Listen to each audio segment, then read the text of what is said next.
तो हमारा आज एग्जाम्पल है क्लास 12 यूनिट नंबर 9 किरण प्रकाशिकी रे ऑप्टिक्स का एग्जाम्पल नंबर 9.1 कर रहे हैं।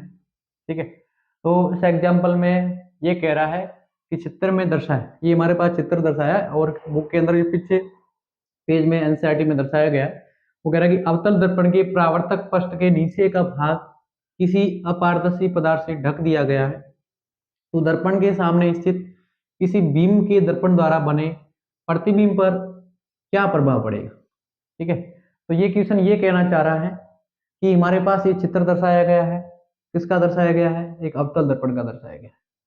तो ये यहाँ पे कोई वस्तु रखी गई है, ए बी पे क्या है, वस्तु है, और वस्तु की दर्पण की परावर्तक पृष्ठ से दूरी कितनी है, u है, और जो इसका इमेज बन रहा है उसकी दूरी कितनी है, v है, और इसका फोकस बिंदु कहाँ है, f है ना। तो आप ये भी इसके साथ साथ देख लो, तो यहाँ से आपके नियम भी क्लियर हो जाएंगे कि जब कोई प्रकाश की किरण मुख्य अक्ष के समांतर जाती है तो परावर्तन के पश्चात फोकस बिंदु से होकर गुजर जाती है। ठीक है, दूसरा नियम ये होता है कि जब कोई प्रकाश की किरण ध्रुव पर आपतित होती है तो वह उसी कोण से क्या हो जाती है, परावर्तित हो जाती है, क्योंकि ये इस टाइम ये विलंब, ये किसका कार्य करता है, अभिलंब का कार्य करता है। तो ये जितना कोण होगा वो उतना उतना कोण इसके साथ बना लेंगे।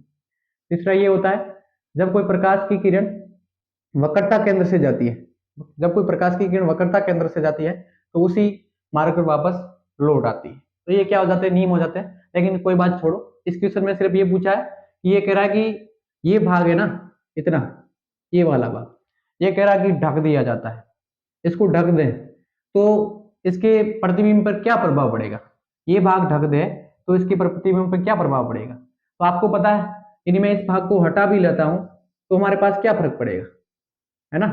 यदि इस भाग को मैंने हटा भी लिया तो जहां किरण 2 मिलेगी वहां पे हमारे पास क्या बन जाएगा, प्रतिबिंब बन जाएगा, है ना। यदि मैं इसका इतना ही बताता हूं तो हमारे पास क्या हो जाएगा, इसको हटा दो तो भी हमारा प्रतिबिंब कहाँ बनेगा, तो भी हमारा प्रतिबिंब बनेगा ए डैश बी डैश, जहाँ पहले बने था वहीं बनेगा।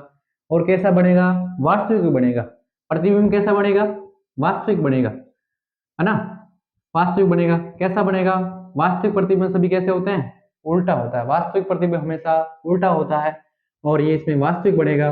और हमेशा ये भी ध्यान रखना, जो आभासी प्रतिबिंब होते हैं वो कैसे बनते हैं, सीधे बनते हैं। कैसे बनते हैं, सीधे।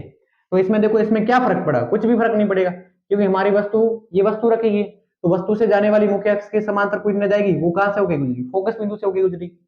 और यदि कोई प्रकाश की किरण इस वक्रता के अंदर से ध्रुव पर आपतित होगी, इस ध्रुव पर आपतित होगी तो उसी कोण से क्या हो जाएगी, परावर्तित हो जाएगी, है ना।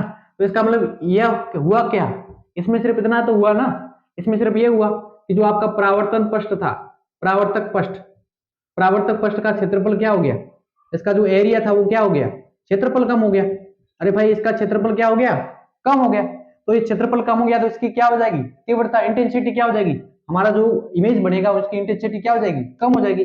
जो पहले इंटेंसिटी थी इसकी ज्यादा, ज्यादा क्यों थी, देखो ये पूरा परावर्तक पृष्ठ तक काम करता था, तो यहाँ से किरणें क्या, देखो ये भी परावर्तक पृष्ठ से जा रही थी और वापस क्या आ रही थी, रिफ्लेक्ट होकर आ रही थी। इसका मतलब यहाँ पे किरणें ज्यादा आती, तो ज्यादा आती तो क्या होगा, जैसे यहाँ से रिफ्लेक्ट होकर किरणें बहुत ज्यादा आती तो हमारा इमेज की तीव्रता क्या हो जाती। इसका मतलब इसमें क्या हो जाएगा, क्षेत्रफल कम होता है, क्षेत्रफल क्या हो जाता है, कम हो जाएगा, क्षेत्रफल क्या हो जाएगा, कम हो जाएगा। तो हमारा प्रतिबिंब है, उस प्रतिबिंब की तीव्रता, प्रतिबिंब की तीव्रता क्या हो जाएगी, कम हो जाएगी। फर्क सिर्फ इतना ही पड़ेगा कि इसकी तीव्रता सिर्फ कम हो जाएगी, बाकी इसमें कोई प्रभाव नहीं पड़ेगा। चाहे वस्तु हमने यहाँ ली है और इमेज इसका कहाँ प्राप्त होगा, यहीं पे प्राप्त होगा, क्योंकि ये तो हमने हटा लिया, देखो इसका कोई काम नहीं हमारे पास, ये तो दर्पण है, तो दर्पण का जो पूरा पृष्ठ होता है वो किसका कार्य करता है, परावर्तक पृष्ठ का कार्य करता है। तो ये भी बिंदु किसका कार्य करेगा, परावर्तक पृष्ठ का कार्य करेगा। तो यहाँ से हमारे पास जो इमेज प्राप्त होगा, कैसा प्राप्त होगा, वास्तविक प्राप्त होगा, कैसा प्राप्त होगा, उल्टा प्राप्त होगा। लेकिन उसकी परावर्तक पृष्ठ क्षेत्रफल कम हो गया, इसका मतलब इसकी तीव्रता कम हो जाएगी, है ना।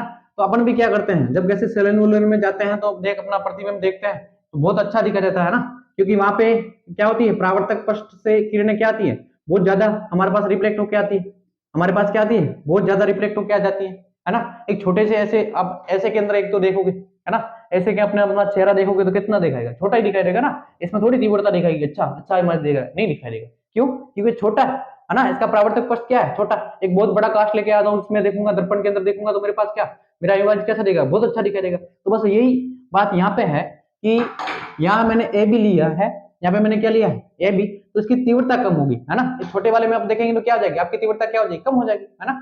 तो इसी प्रकार आपकी भी तीव्रता क्या हो जाएगी, इस इमेज की तीव्रता भी कम हो जाएगी। यदि बच्चों आपको वीडियो अच्छा लगा है तो चैनल को सब्सक्राइब करें, वीडियो को शेयर करें और लाइक करें।